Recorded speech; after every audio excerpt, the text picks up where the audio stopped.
The plain red tent stands by dispassionately. You see a rolled-up sleeping bag and personal belongings. We should put her in the sleeping bag, so the rats don't get to her. The lieutenant nods.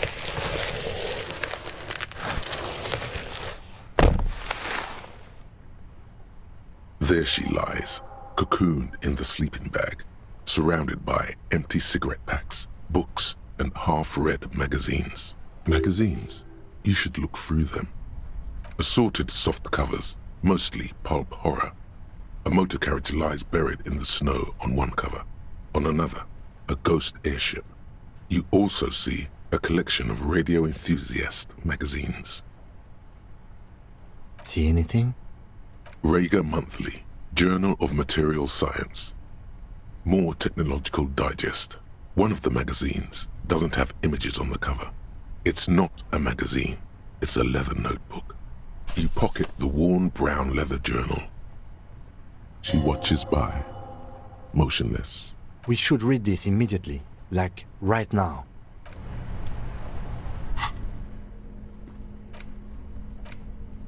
A thick journal. The cover is worn like someone used to carry it around in their back pocket. It's made of full-grain leather. The lower left corner of the back cover sports an embossed brand name, Schneller. Schneller is a stationery brand from Gottwald, beloved among architects and engineers. She had good taste and must have taken what she recorded here seriously. It's made of full-grain leather. The lower left corner of the back cover sports an embossed brand name, Schneller.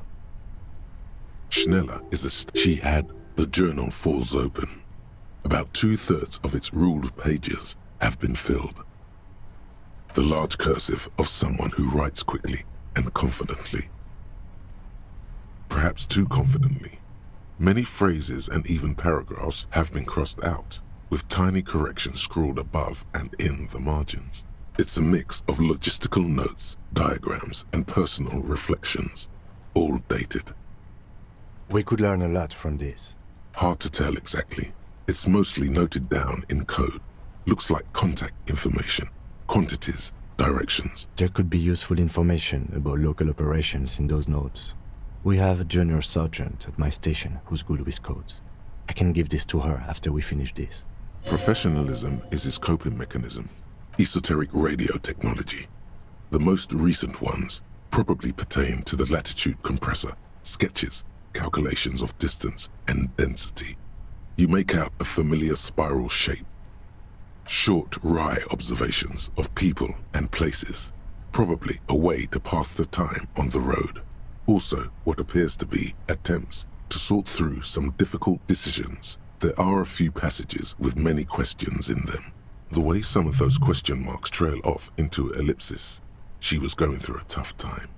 Staff issues, always tough on the leadership. You smell traces of betrayal. The first entry is from August 2nd of last year. It reads simply, I know my position is precarious. All I can do is make myself as useful as I can while looking for a way out. Remember, no one is indispensable. Nothing on March 4th. March 5th, though, well, that's bound to come back and bite me in the ass. I'm bad at this. Loyal to a fault. But that's another matter entirely. You have no idea what she means. These are personal notes. Don't expect to understand all of it. That name isn't mentioned as far as you can tell. What about this M? Could this be La Puta Madre? Here, March 9th and March 15th. Great. M's peon is coming to town, no doubt to investigate the lynching. But also, I feel it in my gut to finally put a bullet in my head while I'm napping in my lorry or on a smoke break. Well, I won't stick around just to twist my own neck by constantly looking over my shoulder. Then again, isn't that what I've been doing ever since I got the call? Things played out just as she had feared, except you didn't shoot her. It's in you to do something like this. Kill her. Physically, at least. You could pull the trigger if you had to. Yes, you could. You'd pull it 1, 2, 3 times and watch her fall. No, stop. He wouldn't do that. Been holed up here for 3 days now. I'm used to being alone and all, but I don't know when I'll be able to leave, or if I'll be ratted out. They will rat me out, of course. I've made it a point to believe in the best in people, the boys, for example. But experience tells me, did M feel truly betrayed by me? I was feeling threatened. He'd have to know if he threatened people, they'd take measures to protect themselves. Even I know that. Economic measures first of all. Gotta make a living, right? I can still hear his voice in the receiver. The entry ends abruptly. The call was a courtesy. He must have held her in high regard to personally tell her he knew about her plan to run drugs for the competition. The most recent entry is from today. It reads, even when I leave here, if I leave here alive, what's my next move? Staging a lynching is a crime, even if I'm not accused of murder on top of that. Forever on the run. Not really my idea of the open road. Man, I was really looking forward to winning. I don't think she killed the mercenary. It looks like she might have been framed. This whole thing was a detour, and a fatal one, he thinks. Don't get emotional.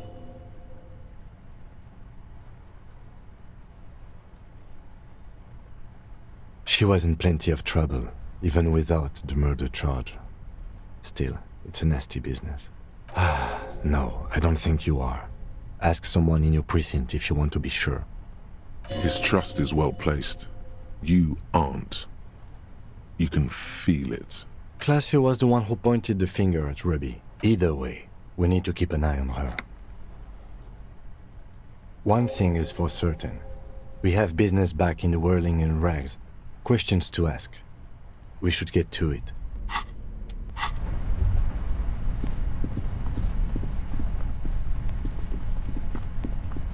Ratan! Now is the time!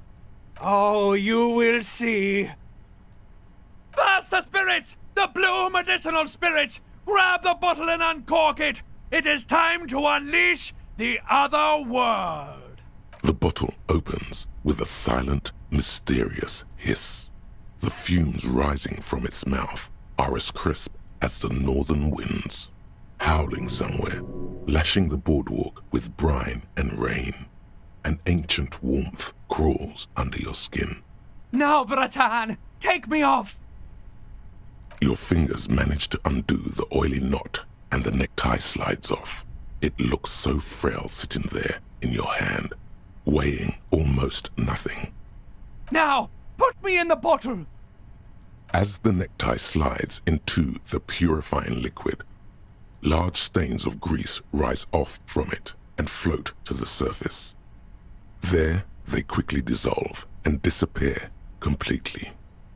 Cleansed by the blue spirit fire of 98.7% pure alcohol, the fabric looks almost new again.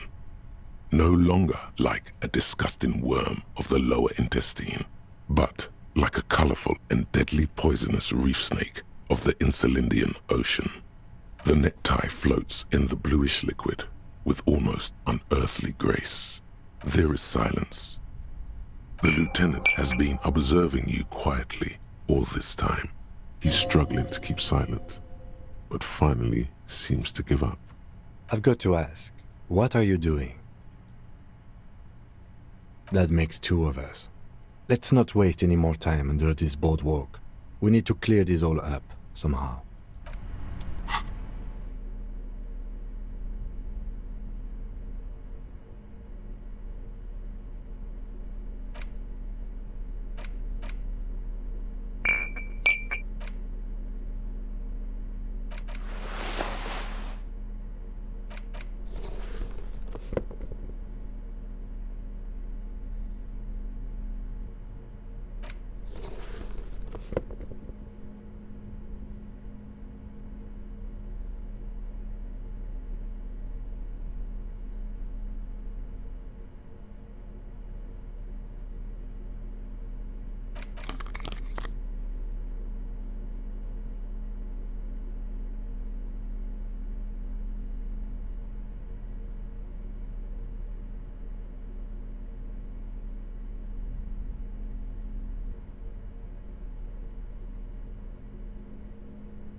Stop.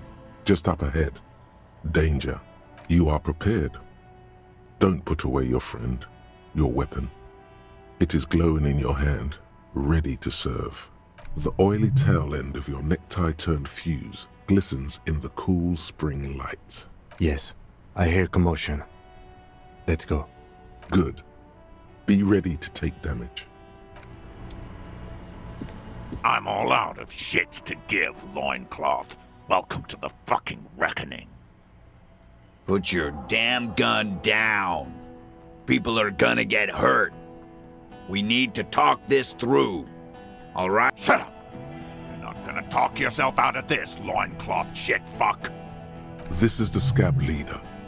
His chest rises and falls under the ceramic breastplate.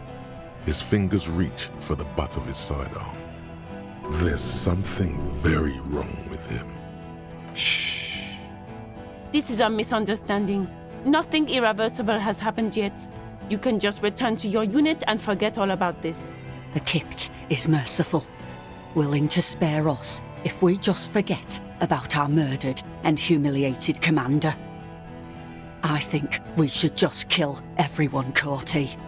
You are all drunk. Come to your senses. You won't gun down 7 people in the middle of the street. This isn't a frontier town or a jungle outpost. Easy, Lizzie. Let me handle it. I know guys like this. I'm sure we can come to a peaceful agreement. Ain't that right, fellas?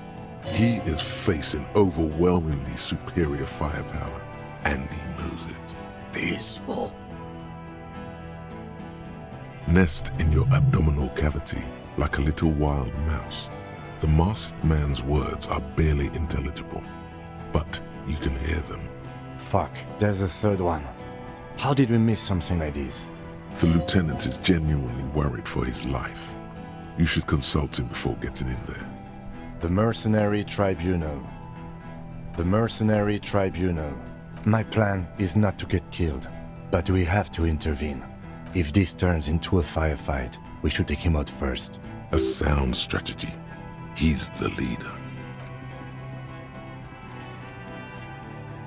Get lost, comedian. You cops had your chance. Now it's fucking time for some justice. I think he's calmed down a bit. No, he didn't. He's about to open fire. Oh yes, he is. He's about to snap and shoot someone right now. Pig fuck! Oh, people are gonna die today. We're not leaving it like this. These tribals hung him up for everyone to see. No one is going to kill anyone. Let's just put the guns down and talk like civilized human beings. With a wordless gurgle, the killer loads his long rifle. The leader gives a small nod to the helmeted man. Suddenly, the blue medicinal spirit in your hand seems to have a pulsating glow. It feels enticing somehow. All right! End game! Light me on fire and throw me in his face! Wait, it's a good thing you have an anthropomorphic petrol bomb. It really is. But you have to soften him up first. Present an argument. I'm barely keeping you together here. If you talk to him, he will rattle you, not the other way around.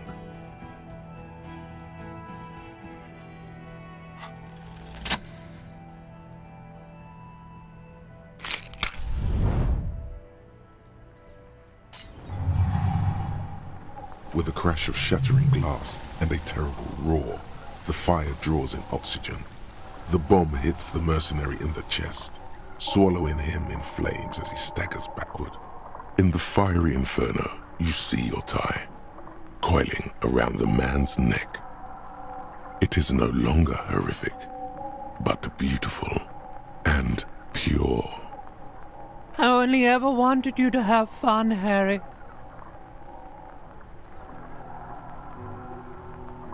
See you on the other side.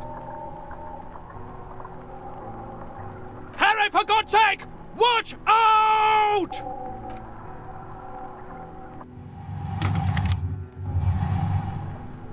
To your right, the killer raises his rifle and takes aim at you. His moves are steady, but the long barrel of the rifle sways slowly. A low shot rings. You feel a tapping like rain on your chest plate. Heavy drops of rain. Then the sound of dice rolling as the cuirass distributes the shot evenly from plate to plate. You got hit. The armor took most of it, but still your ribcage burns. Feels like blood is slowly seeping into your lungs. God, please. He's aiming for the eye slot in Rude's helmet. An extremely difficult shot. 2 shots ring at once. One from the lieutenant's pistol, and the other from DePaul's. It's aimed at the lieutenant, but it misses. You hear a scream behind you. Glenn, dying in a puddle of blood behind you. His mangled torso has 2 gunshot wounds. Blood gushes out of them like red geysers. Oh God, watch out. You see 2 crazed eyes stare at you through the burning meat and the flames. With his face boiling off, the man raises his pistol at you. Then he squeezes the trigger.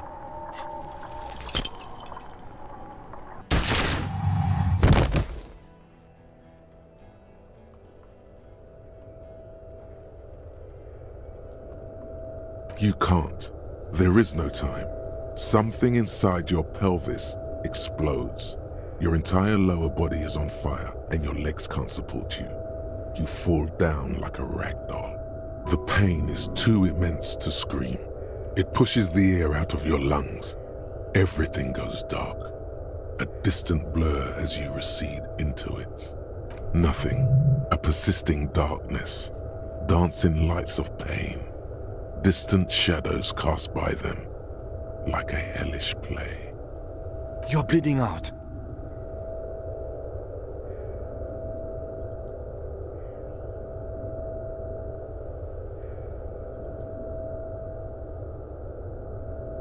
Stay with me.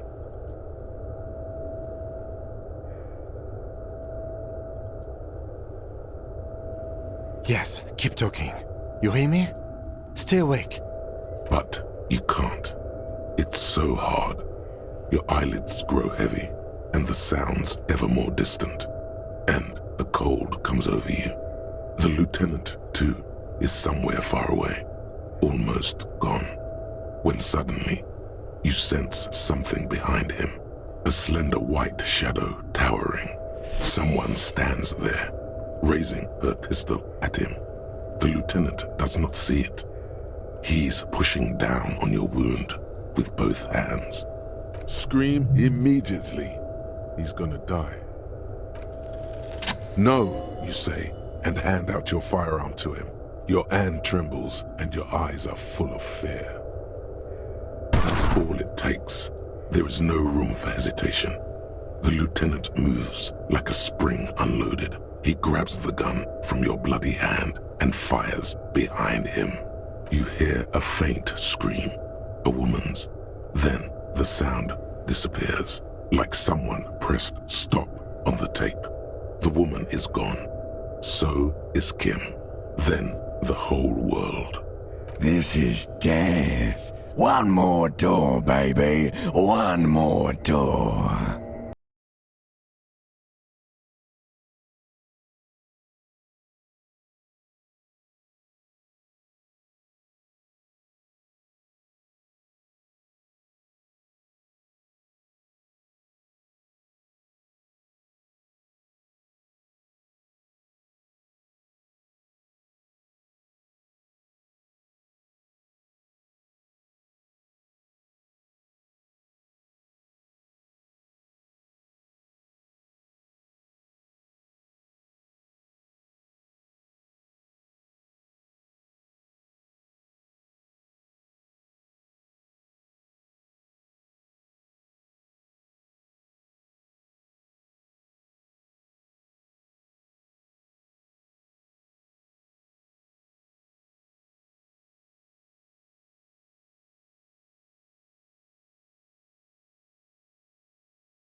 You see the lieutenant's familiar shape in the orange jacket.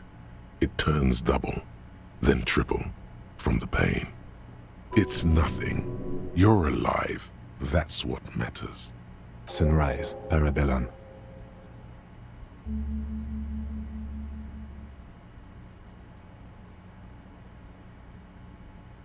Mr. Gart cleaned it. It took him an entire day. 2 days, in and out. You've been up enough to take Dramamine and curse. And drink water. It's not ouch time yet. You just got the Dramamine pill an hour ago. Wait until it wears off. Sunrise, Parabellum. Sunrise, prepare for war. It's an old revolutionary saying. Isn't that written on your... Cops like it. The gates of the harbor are boarded up. The streets are a little more empty. Apocalyptic violence is yet to erupt, I am relieved to say. I think we may have held it off, for now. Barely. Yes, we have also completely failed. But that's okay. What happened?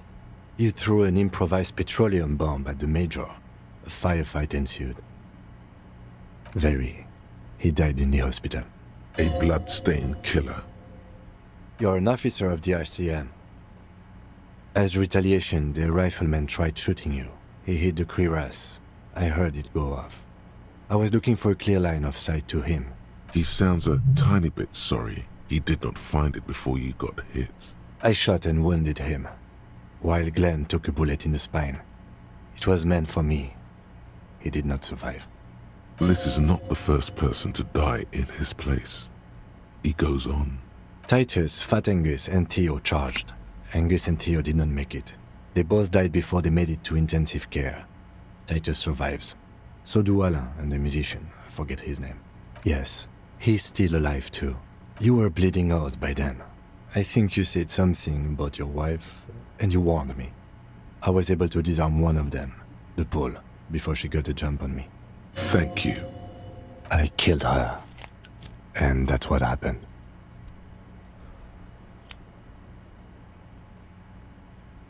This is the one. The Pole was the last to die. Everhart had their bodies returned to Crenel for a funeral. The company is yet to retaliate. Because we deterred them? Or Joyce did? Maybe the harbor in full lockdown is too costly a target. Or maybe they are simply taking their time and will attack soon. I don't know. He nods. 4. Glenn, Theo, Shanky, and Angus. The fat one, he took a lot of bullets.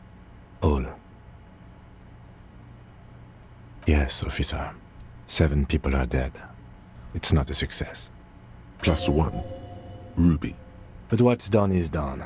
The violence is cordoned off. The Hornets did not get into the beehive. The worst scenario has not materialized. Yet. And we are still alive. Both of us. He did not expect you both to survive once you stepped between those two armies. His smoking, his hunched back. You have it worse, but he took a real beating. That cigarette has medicinal purposes. Reasonably bad. You were shot in the left quadriceps. That's your thigh. It appears no major arteries were nicked. The bullet was removed and a bacterial infection treated with mercurochrome. The bruising in your shoulder is negligible. The armor took the brunt of the fire. We will see. If it's possible, then by pure willpower alone, you are going to have to become a psycho-locomotor. Good. You'll need to be. Whatever that is. No. A man and a woman sit in the front seat of an armored motor carriage. The woman is driving. The man lights a cigarette. Jean Vicmer is his name. The asphalt vanishes under the wheels of the machine. Ahead, harbor cranes rise to the sky. Back to that shithole, he says. I called your station after the fight. The injury was logged in. They told me they've sent officers to join you on the site. I'm sure they are worried about you. I did. No need. Not very. I have a concussion from that woman beating me with the butt of her gun. I tried to not move too much. Things would be worse if you didn't warn me. Thank you. I did not see her coming. Stupid of me.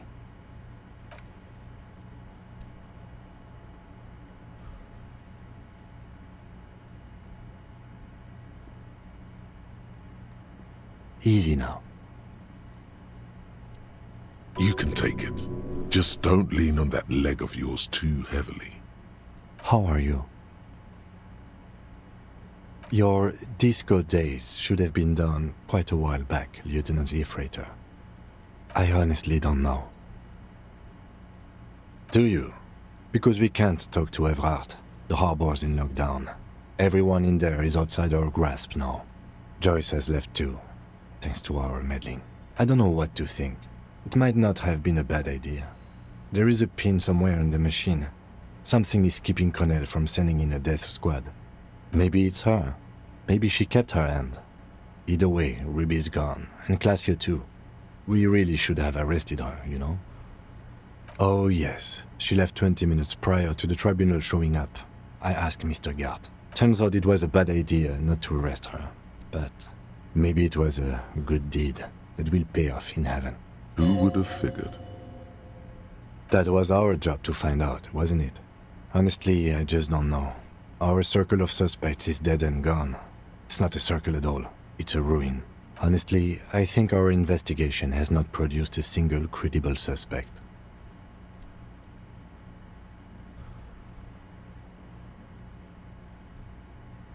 We should go upstairs, rethink the ballistics in situ. I agree with this. What else? See? There's that. You can. Absolutely. There's no other way to go about it. He's made his peace with it. He's had time to do so. What? Every piece of garbage in the city is not connected to the case. You don't have to keep everything. He's wrong. Okay. I don't know. That's been there for years. Yes, God cursed the footprints, not solving the case for us. Au diable. It's extremely easy. There are thousands lying around. We found one, all completely unusable. It's precisely how easy it is to find one that makes the bullet useless. We could find thousands more if we wanted. All of Revachol is full of them. But they seemed so mysterious. There's a little pause. He says nothing as well. What is? Something. He arches his brow. The ceiling fan patiently spins overhead. It really is very hard. That concussion must be making him dizzy. No. Are you ready to limp? Good. Where do you want to limp to? A gust of wind blows in from the bay. The duraluminum box around you vibrates imperceptibly. A familiar cold, a red thread on the roof upstairs. Taut, plucked like a string by the gust. Why not?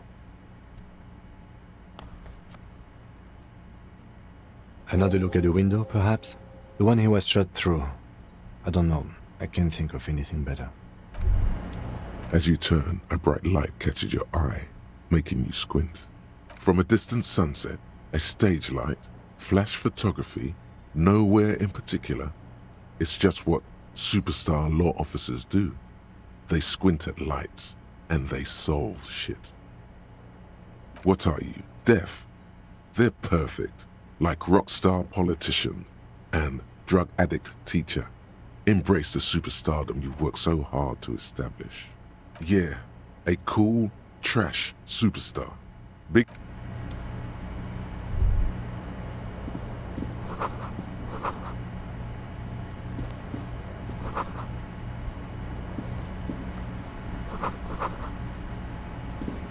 The bathroom mirror has been wiped completely clean. You see...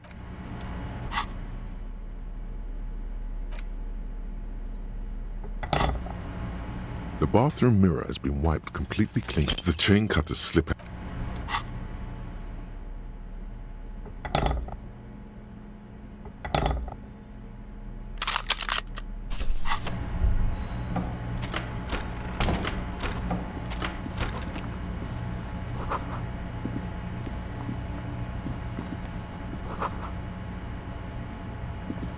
These papers bear the stamp of the RCM. They appear to be fragments of the lieutenant's paperwork, half finished. You make out notes on this and other recent cases. I had Gart open the door to your room. You were running a low bacterial fever the first night. It would have been easy were it not for my concussion. We both got lucky, considering the odds we faced. Let's go?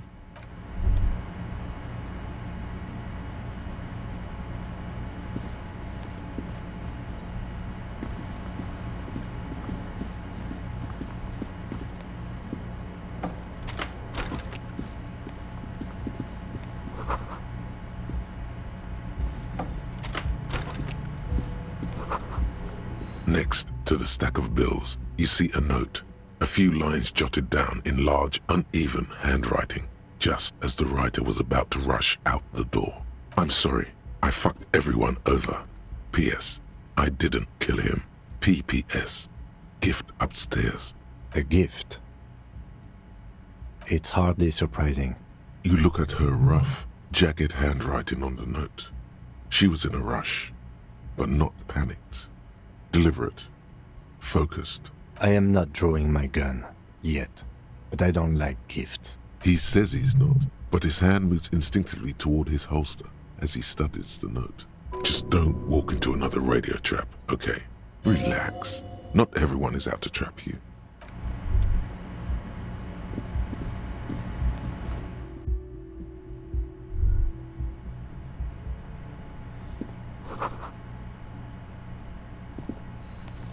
You see the same two neon-lit shapes, a man and a woman, only now a red thread bisects the room, pointing from the antenna outside to the cupboard on the wall.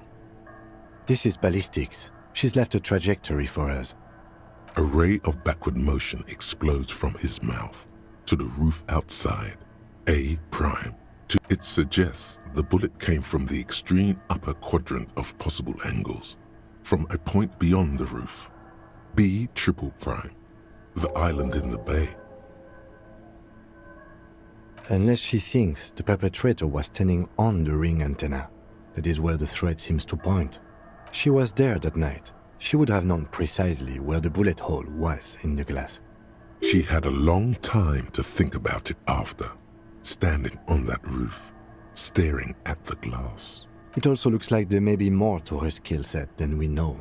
The question is, should we trust her? Indeed, neither do I. So it is. For a second he seems tired. I just haven't gotten a lot of sleep these past few days. He doesn't really believe this will yield anything. The lead is flimsy. You might as well go around Martinez looking under every rock and talking to every person. But what else is there? Not a lot, no.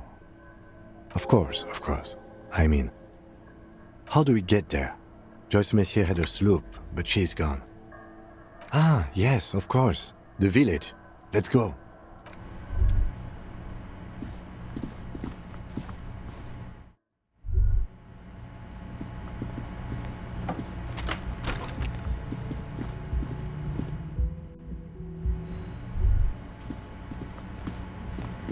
Oh, you're up. It's good to see you back on your feet. Did you like your room? I cleaned it for you. You're welcome. I thought it would be nice for you to wake up in a clean place after you, let's be fair, defended this establishment and its clientele from gunfire. I give credit where credit is due, and that was a crazy move. Crazy effective. Petroleum bomb. Never seen anything like that. I was there until it struck him. Crawled inside then. Bullets started flying. Anyway. He really wants you to realize that he was also on the balcony looking by. In the danger zone, so to say. I wish you a quick recovery. Also, you and your partner are staying here free now. This establishment supports cops. The stay is free, the drinks are not. It just felt I needed to specify that. Oh, you know, people don't tend to stick around after shootouts. Turns out they're not good for business. No problem. They'll come back. They always do.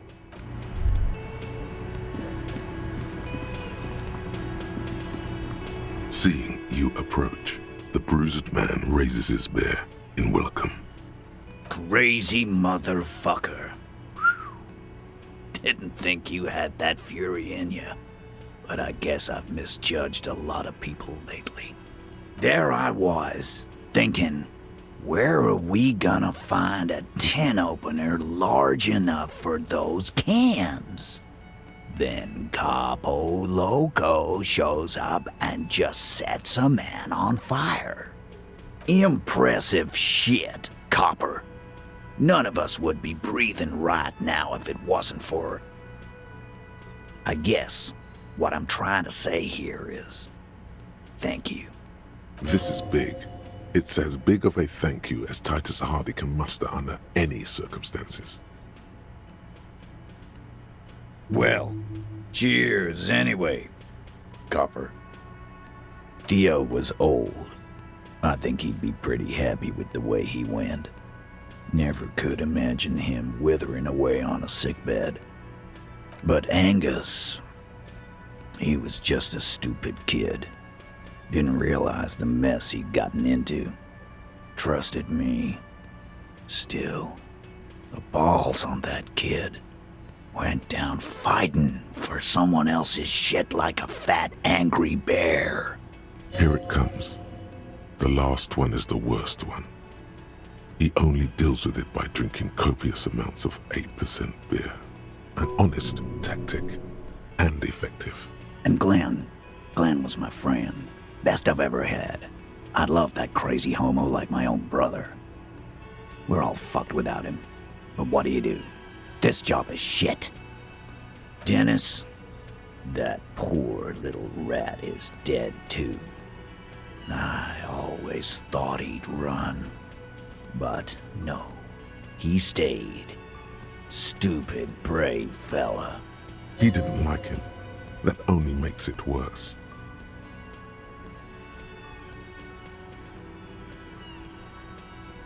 Man, getting shot has really squeezed all the funk out of you. Mark my words. One day we'll look back at this day and remember their courage, not their deaths. Right. But today ain't that day yet, is it? Take care, coppers. You two look after yourselves now. Death passed on you today, but men don't get that lucky twice. Copo Loco. And normal cop, I guess. Good luck in Shamrock. Scars made the best tattoos, they say. Thanks for getting involved, guys. Not a lot of cops would step into that line of fire, but you did. And if you ever feel like the uniform is holding you back, I've got a few vacancies. You'd make one hardy boy, Copper. And Titus Hardy himself would make a good officer. That man was born to lead.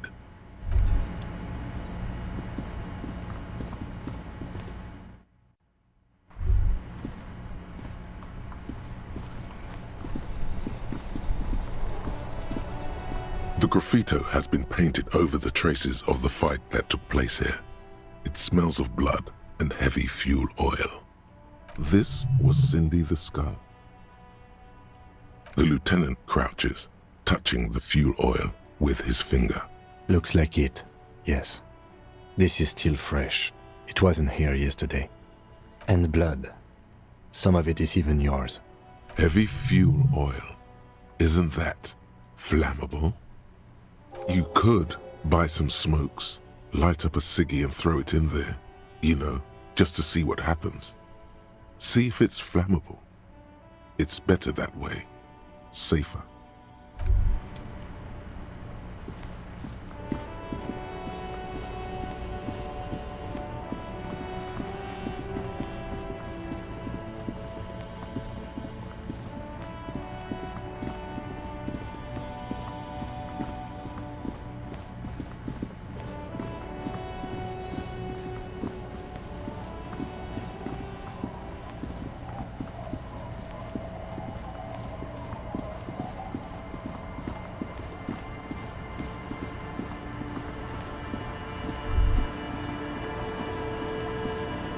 Officer, what happened?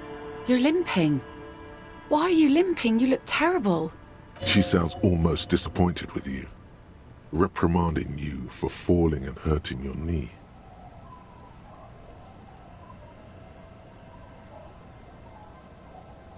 Is this from the shooting in town?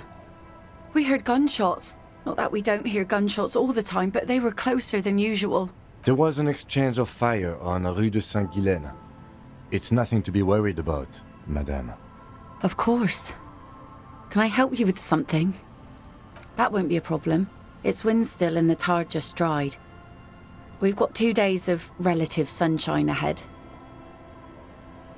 If you promise to bring it back, and no scraping the hull, I just got it nice and yellow, and no drinking on the boat, and no joyriding either. Of course, ma'am. It's only for a day or two. Official police business.